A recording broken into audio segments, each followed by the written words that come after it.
Jenderal Sudirman adalah salah satu pahlawan nasional Indonesia yang paling dikenal karena keberaniannya dalam memimpin perjuangan melawan penjajahan Belanda. Setelah proklamasi kemerdekaan Indonesia, berikut adalah sejarah singkat tentang Jenderal Sudirman.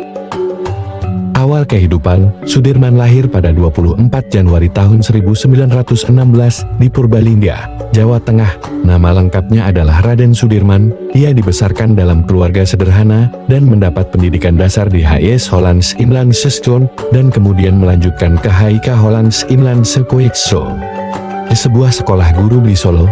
Di sana, ia menunjukkan bakat kepemimpinan dan menjadi anggota aktif organisasi kepanduan Muhammadiyah. 2. Karir militer.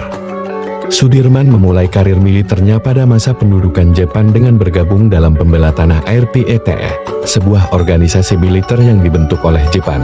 Setelah Indonesia memproklamasikan kemerdekaannya pada 17 Agustus tahun 1945, Sudirman terlibat aktif dalam perjuangan mempertahankan kemerdekaan. 3. Perang Kemerdekaan. Pada November tahun 1945, dalam pertempuran di Ambarawa, Sudirman berhasil memimpin pasukan Indonesia mengalahkan pasukan Belanda. Keberhasilannya ini membuatnya diangkat menjadi Panglima Besar Tentara Nasional Indonesia TNI pada usia 29 tahun. Sudirman dikenal dengan strategi gerilyanya yang efektif melawan Belanda. 4. Agresi militer Belanda. Pada agresi militer Belanda II yang dimulai pada 19 Desember tahun 1948, Sudirman memimpin gerilya dengan kondisi fisik yang sangat lemah akibat penyakit tuberkulosis. Meskipun sakit, ia tetap memimpin perjuangan dari hutan dan pegunungan, menunjukkan dedikasi dan keberanian yang luar biasa. 5.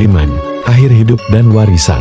Jenderal Sudirman adalah figur sentral dalam perjuangan kemerdekaan Indonesia yang menunjukkan keberanian dan ketabahan yang luar biasa dalam memimpin pasukan gerilya melawan penjajah Belanda.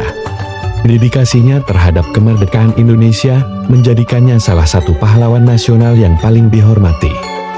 Jenderal Sudirman meninggal dunia pada 29 Januari tahun 1950 di Magelang, Jawa Tengah. Karena komplikasi tuberkulosis, ia dimakamkan di Taman Makam Pahlawan Semaki, Yogyakarta. Sudirman dikenang sebagai simbol keberanian, kepemimpinan, dan pengabdian tanpa pamrih kepada negara.